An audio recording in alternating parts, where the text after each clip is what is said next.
The spring legislative session is underway in Springfield, with many bills going through the legislative process for lawmakers to consider.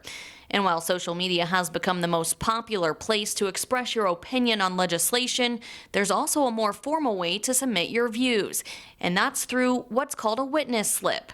Anyone can submit a witness slip, individuals, advocacy groups, organizations, and nonprofits, to name a few. And it's all through a few clicks. To start, simply go to ilga.gov.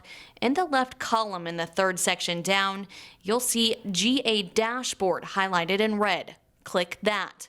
From there, find the appropriate committee on the House or Senate tab, then choose the legislation you wish to submit a witness slip for.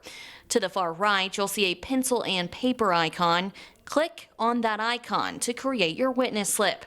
The witness slip form will pop up where you'll include your identification, representation, position, and testimony on the legislation.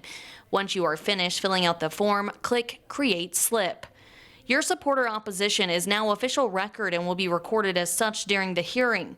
You can file a witness slip as soon as a committee hearing is scheduled for the bill, and it's encouraged that they be submitted at least 1 hour before the hearing. Your voice matters. Let it be heard by submitting a witness slip to be a part of the action in our state's government.